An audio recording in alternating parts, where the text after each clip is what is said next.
Welcome to another episode of the Managing Partners Podcast.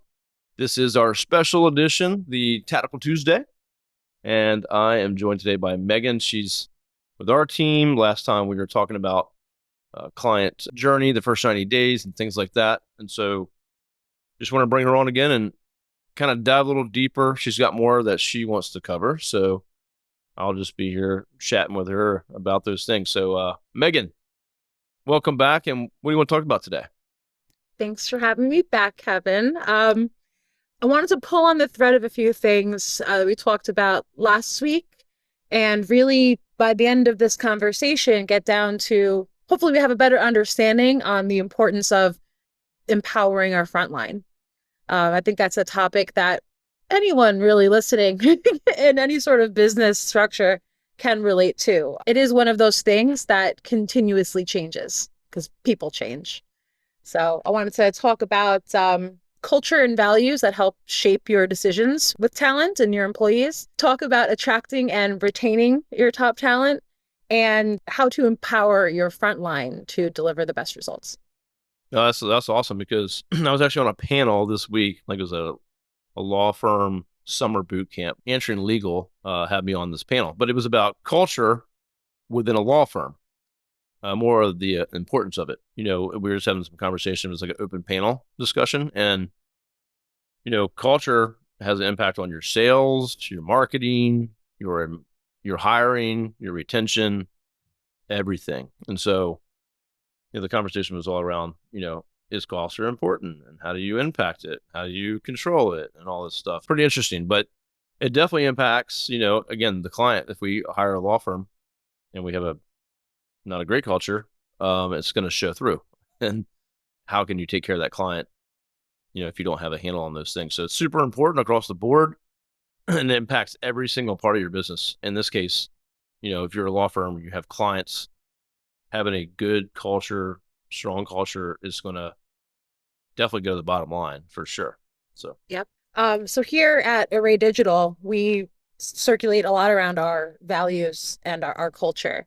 And we actually have a program here. I'll talk about our Kudos program that we use, just an incentivizer for people. And ultimately, if you're doing these things anyway, those are the people that get recognized, right? So it's a good way of calling out the people that we just know we appreciate their hard work and we want to give them some ahads and nods. So how this works, we have a channel on Slack with all of our team members. And let's say Kevin, for example, he's on a call with a soon-to-be client and they're having some issues with their PPC, or they've seen some real problems with maybe they're a little hesitant after their last agency. What Kevin will do is tap on the shoulder of our other team members here, our strategists, whether it's ads, content, SEO.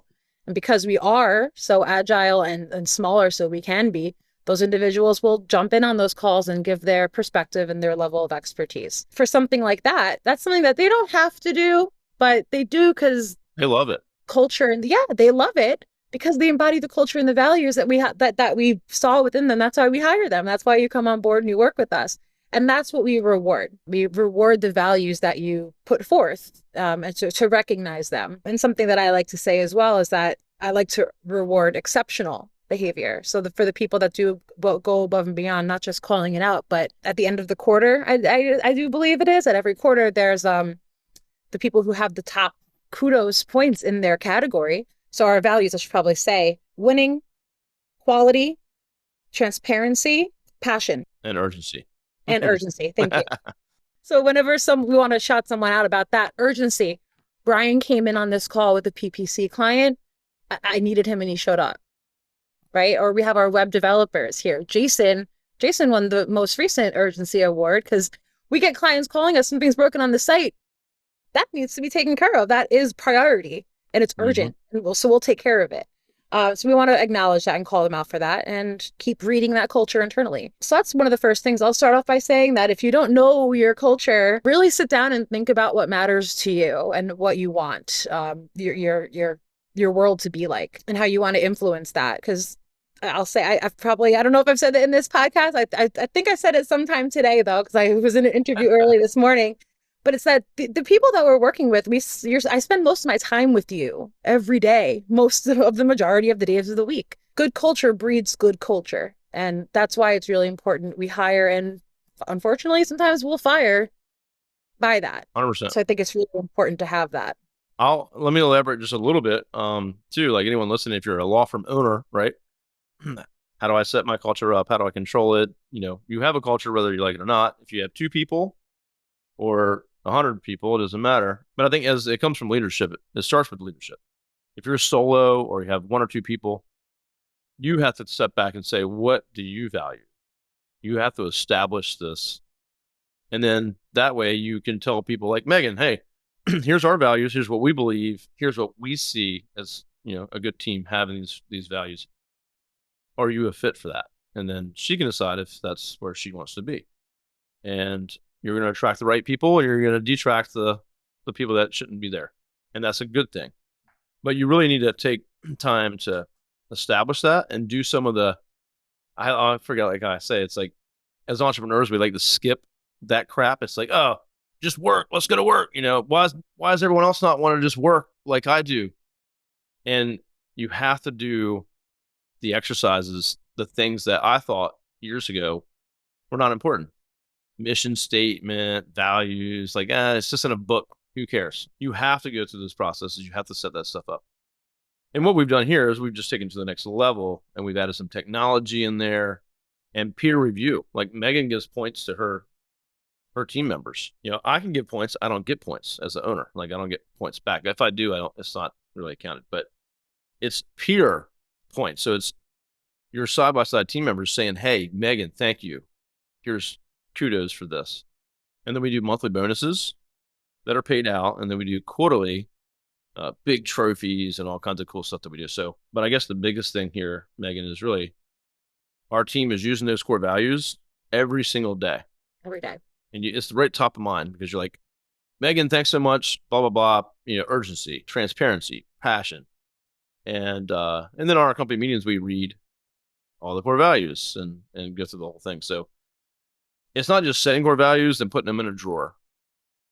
And that's what most companies do. Really using them on a daily basis. I think that's unique. It's a pulse beating throughout every day of our work. So we really massage that and stretch it every single day. So I think that's something that I haven't personally found at other working environments. And it is one of those things you hear that it's tossed around a lot. And then culture, there's also something called the climate that you're working in. The climate leads towards the culture, essentially. So that's just a topic for another day, which may be another podcast episode. Oh, we could talk about one topic right now, the whole thing. So it's, it's just so many things you can get into. But I will say, just to throw out there, Eric Olson, my business partner and the CEO of our company, this is a lot of his doing, setting up the Slack and the Kudos with Zapier. So we have like some cool stuff behind it, working together to calculate all this stuff. So it's just a really cool program that when I tell anybody, they're like, wow, that's cool. Never heard of that before. And so I would urge anyone to try to adopt something similar, even if it's not technology driven. It could be in the office. It could be Kudos on a big whiteboard or something like that. So you can get creative with it. But it's really been the coolest thing that we've ever done. And Meghan, I think it's this too. If someone's like, you know what, they weren't transparent or they don't have any passion. They show up in the meetings and that's clear. It's clear as day, and they won't be here. It's just not going to be a fit. And so it's not like, well, let's just keep that person around. Who cares if they're not honest or if they, don't care about their job or they don't ever do things urgently. No, like it will be, you're out basically. So, or you don't get in too. That's even better. If you don't even come in, that's even better because we don't want to have that time waste. So that's, again, how powerful it is. And I think since we use them so much, so often, the team, like Meghan can identify someone on the team that's not, exemplifying one of those values and then bring it to our attention. Yeah. And then that leads into other conversations about understanding what they actually do value. It's not like our values might not align, but we probably align in a lot of ways. But if there's some sort of misunderstanding, we'll seek to understand first, of course, and Of try course. to understand what their actual values are. Just like how I do with my clients. I want to know what's important to you, what your goals are, what you want to accomplish. And just like I do with my coworkers and the people that are working with me. So that's a good transition, though, into the next stage of this. So you know your culture and your values. How do you get the right people in the door? And how do you keep them? How do you keep them around, too? That's another challenge. So That's a huge one.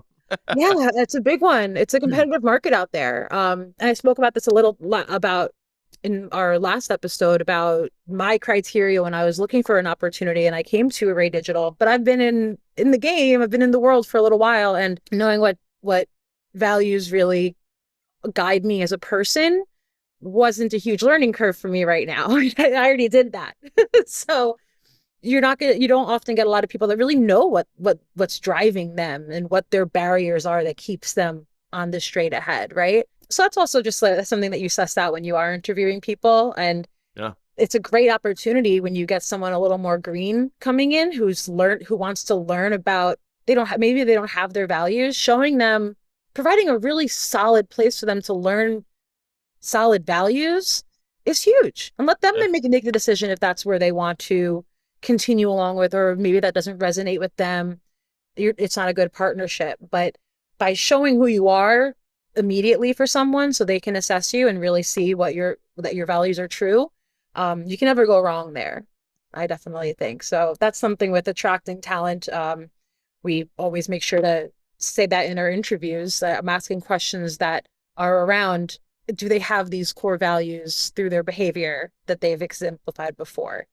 Yeah. I mean, they're discovering some of that maybe for the first time, and it might not be clear to them yet. But yeah, if they like where they're at and they see it and it feels good to them and makes sense, then yeah, they're going to start to align with some of those values, and maybe that's just just a good fit. So I think the other thing too for law firm owners listening is with the younger talent and hybrid work and competitive pays and stuff like that, like culture is huge for younger folks, and they want to know, might not even care about the pay as much, right? They want, am I going to be taken care of, be heard?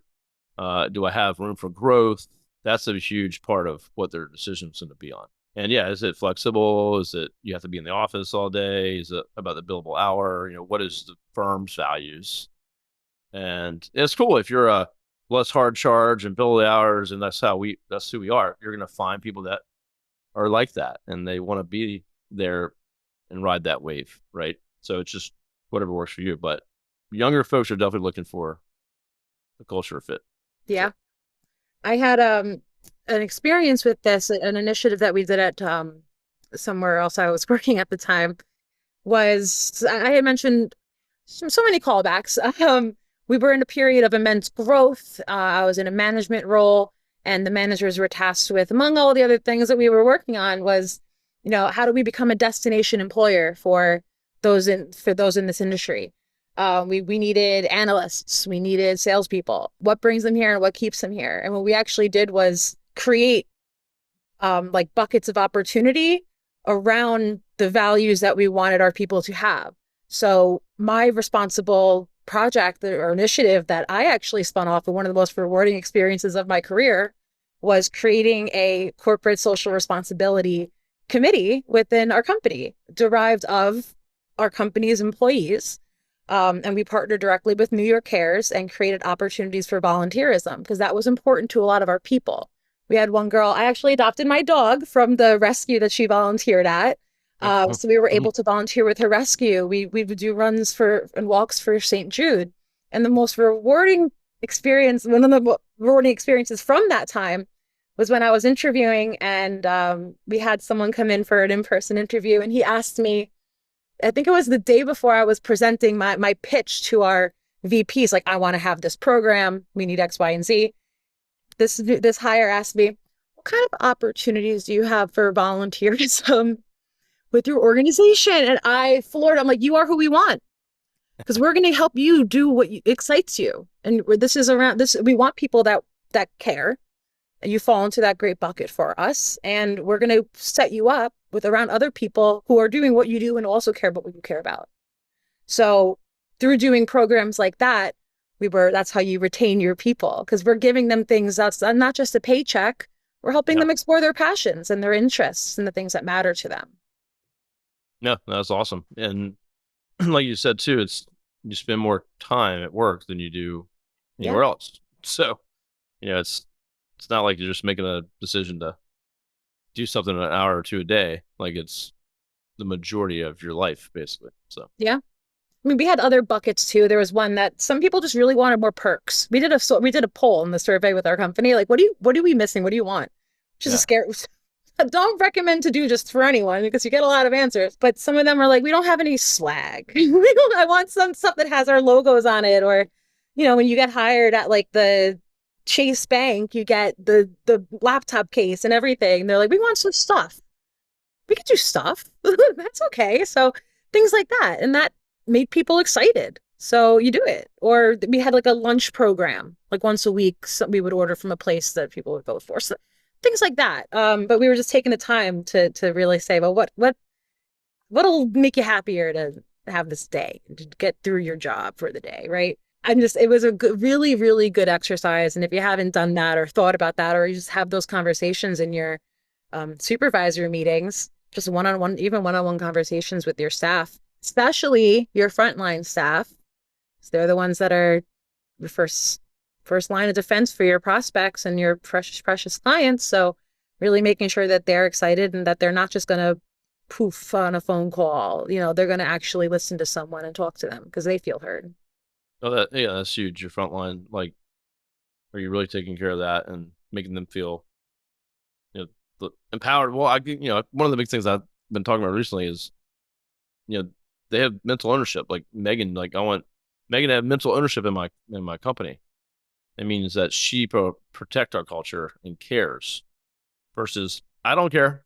I'm just gonna check out and I'm done, Yeah. and I don't really care what happens. If you get a culture like that, then there's gonna be a lot of turnover. You're gonna lose a lot of clients, and you're definitely not gonna build a referral system as a law firm. That's for sure. So you got to look at what that looks like. Why would they feel like this is their company, Mm-hmm. their people, their team, and care enough as if they have ownership in it? Yeah. There's actually a good book I read recently, which is All In. It kind of breaks that all down. It's pretty cool by Mike McAllowitz. He was actually on the show Right. He on the was. Yeah. podcast recently, but yeah, great book to check out. All In, if you want to check that out. Um, but anyway, we can that's a whole deeper conversation. So we have our culture and values. Now we're walking down the journey here. We have our culture and values. We've done that work. We know what we want. We've attracted the right people. We have programs to keep them here. How do we empower them? Right? Because the lunches, for example, is that Yeah, empowering them to do their jobs? you know, it's a perk. it's a perk, not an empowerment tool. So, and how do you think of the word empowerment, Kevin? Empowerment. What does that mean to you?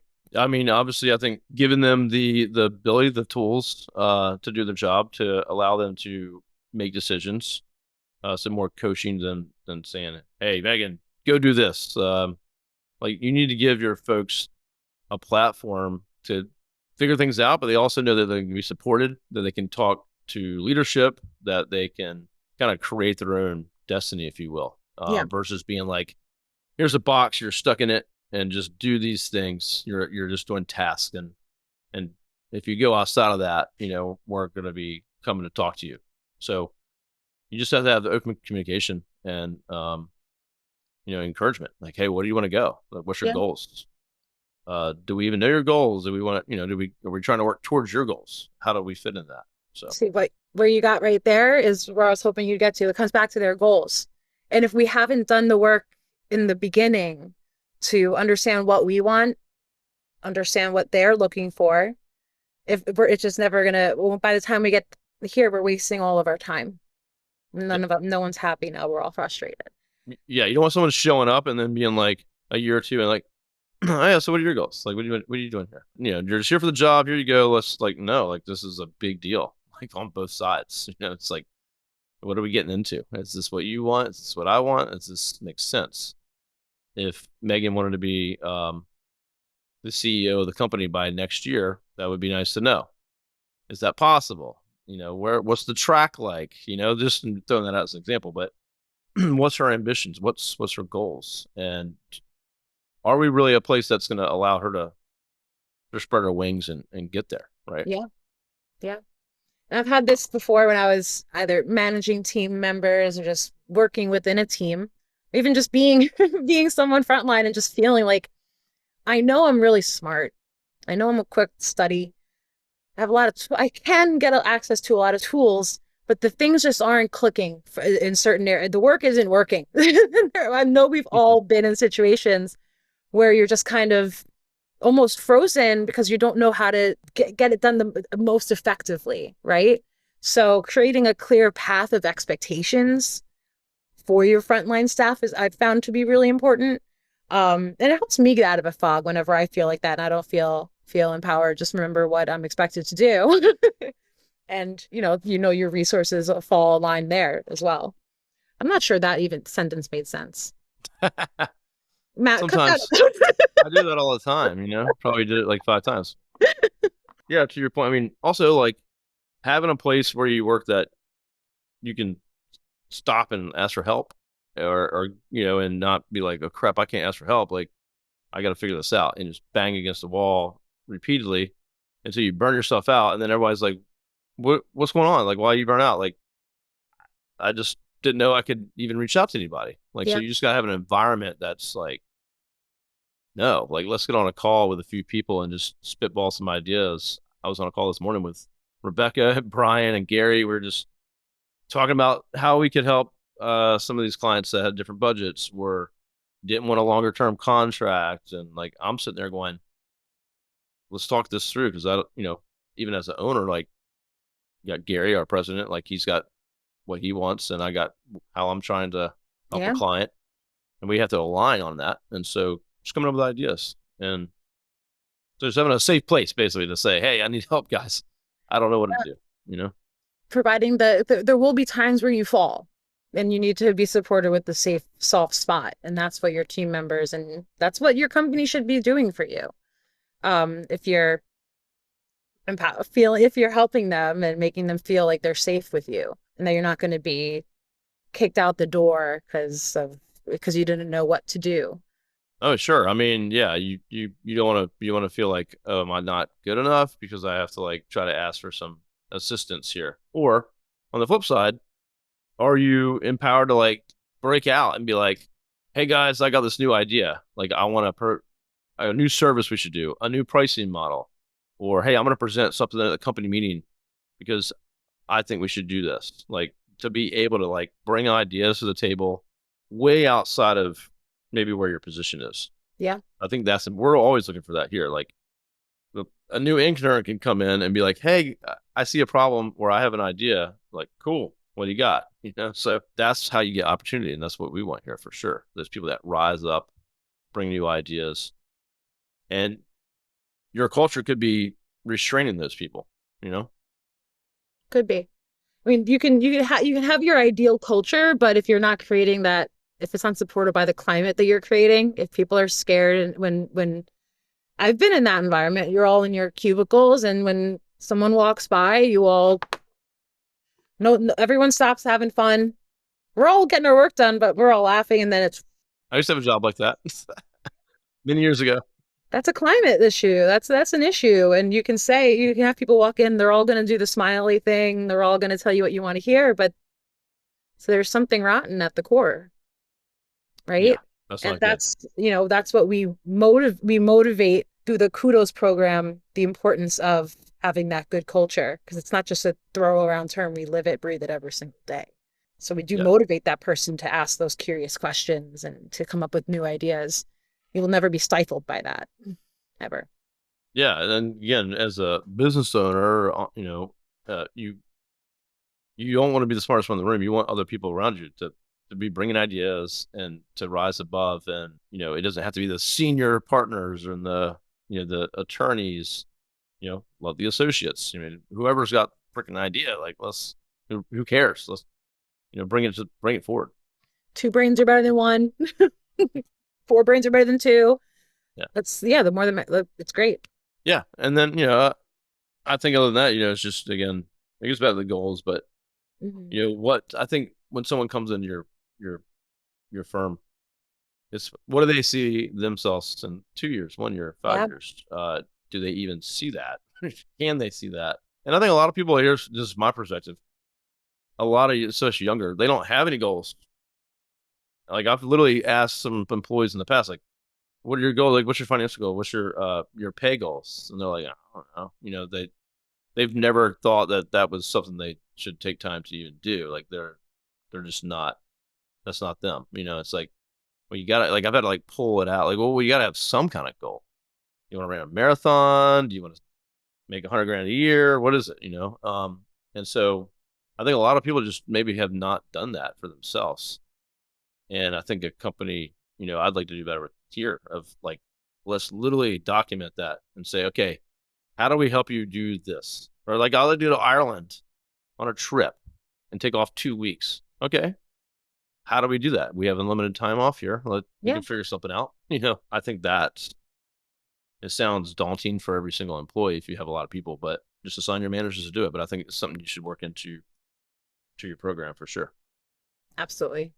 Ultimately, for us to achieve the goal of successful, meaningful client communication, that we're grasping clients' priorities and understanding their goals, helping them with their challenges, it starts with and ends with the people that you have that are doing this for you and with you. So in order to have those people really get to your goals that you want to accomplish, and to have them feel really good and confident enough to be able to ask those questions and do that good job, make a good impression, having a strong system of values and culture that you want to breed and multiply, I think is a huge critical priority. That's what I look for when I'm going to an organization. You have a good head on your shoulders, so that's who you are as a person, as an organization. This is what you represent and who you come across as. So that's your culture and values. And then we talked about attracting and retaining that talent. So you know what you want, you get them in the door. How do you get the best out of them? Because we also talked about a lot of people don't really know where they want to drive their values towards, and what their bumpers are in life, right? Yeah. So providing that good solid foundation for them to explore that for themselves, but in a good path, and then empowering them to feel really great and confident about their experience at the company, and that resonates down to the client. Something I love is when I call any kind of doctor's office or the vet's office. I called for my dog today. And I was speaking to the girl, and she was a new girl I got on the phone, and I don't call that often, but she was so sweet, and she was telling me, she's like, "Oh yeah, I've been here. I've been at their other location for a bunch of years, and now I'm here." So when people start talking to you, like, you're staying for a reason. This girl Mm-hmm. was happy to work with me, and I had a lot of questions because it's a new vet and all this stuff. So she actually talked to me, and like a little experience like that, I'm like, even at a vet's office or just anywhere, this person, it tells me about the place I'm walking into. So If they hated their job, they wouldn't have. It'd be like, yeah, what? Yeah, come on in. This is, maybe a totally different experience, yeah, right? They want to get absolutely. their day over with. Get out of there. I'll end it with this last thing, a warning story, to be warned. So when I was working at a car dealership, we had all of our calls that were outbound and inbound recorded. So in a training exercise that I thought leaded towards very bad culture was they would play randomly someone's phone recording in a room, and we'd all have to like grade the person, and you would never know if it was your voice that you were going to hear, because there were a few things that you had to say on the phone call, like, did you mention our rewards program, did you mention whatever it is. I've worked hard to get that out of my brain since so they would play it for you, and if you were one of the bad calls that they would play a few good ones, and if you were one of the bad ones, like, they wouldn't pay attention to if it was just one off or if what the customer was saying. Oh my God, the whole room would look at you, and they would say, "This is to make you better." So there's a way to get it wrong when you're really trying to get it right. They really thought that they were like, this was a good training exercise. Kevin, what are your thoughts on that training exercise? Yeah, I would say that's not a very good way of doing things for sure. Car dealership, but Well, I mean, most people would. They're they'd leave right there, probably after the fact. Just be like, I'm not even coming back. A lot of people wouldn't even Yep. feel good walking back in the room. So if you spent time and money and energy training that person, and they're pretty good, but maybe just that call didn't work out for them. Like you might just mentally, they might just be like, you know what? Now I'm a silent quitter, which means I'm not going to say I'm leaving, but I am going to leave, and I'm just going to stay here for a while until I figure that out. So yeah, not You good. can get it wrong. So that's my cautionary tale. That's the word I was looking for. Yeah. Warning story, I called it. That's my cautionary tale for you guys that I think, if I think that's kind of crazy the way, but if you had a crazy like salesy, like hardcore company where that is the culture, and you're like, you know what, if you come into this company, we were freaking crazy hardcore selling, like you're here because that's what you want. Maybe it would work in a situation like that, but you'd have a room full of like really thick skinned people that maybe don't care. But if that's what you're going for, then let it be known.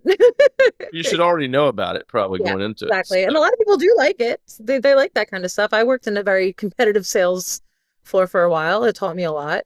yeah. But yeah, it's important to put that out there first. Yeah. Well, anyway, I think the moral of the story is you need to work on the basics. You need to work on Mm. establishing those things. Like, what do you want? And then before you can't just like go to your culture that is now, say there's no trust in your organization. You can't just go to people and be like, hey, well, let's just make more trust here, guys. Like, no, like you're obviously missing the mark on some stuff. That's not going to be an overnight flip. Like, you have to literally go talk to everyone and say, hey, what can we do better for you? What are you missing? What are we missing that you need? Obviously, starting a new firm, you have a lot of opportunities there. Taking an existing firm that that's just been, you got turnover and problems, and it's just not doing what you expected, that could be some time and challenge Yeah. ahead, and a lot of turnover, and reworking pretty much the whole company to depending on what the situation is. So it's an important thing. Like, this is huge. Everyone in your company reflects on customer and everyone else within the company, right? It all touches each other. So if you don't have this really figured out, it's just like a cancer, right? You're just constantly battling, bringing in more employees, and then the clients aren't referring you, and you're just like constantly advertising and marketing and paying someone like us to just drive leads all day so that they don't become a referral later. Like, that's not a way to go. You have to work on this. Well said. That's your warning from me. Law firm owners out there. So take it serious. Yeah, sure. Well, Meghan, thank you so much. For sharing your experiences with other places. And of course, you're here with us. I appreciate the good comments about what we're doing, but we always got to do better. There's more we can always do. And as you grow, you want to be able to do more. And so if you have a tight budget and you're like, I don't know how, I can't do all these things. Meghan's not looking for us to buy her lunch or whatever. Like, you got to go deeper than that and say, hey, we'd love to be able to do that all the time, but we're small, and if you're a small firm, it's not about that. It's, are you listening to them? Are you caring and trying to position them for success? So, but anyway, another Tactical Tuesday, everyone. I appreciate you tuning in. Meghan, thanks for chatting with me today and talking Thank about you. this. And we'll see you next Tuesday. And as always, every Thursday with our other interviews with attorneys and other legal experts. So we'll see you soon.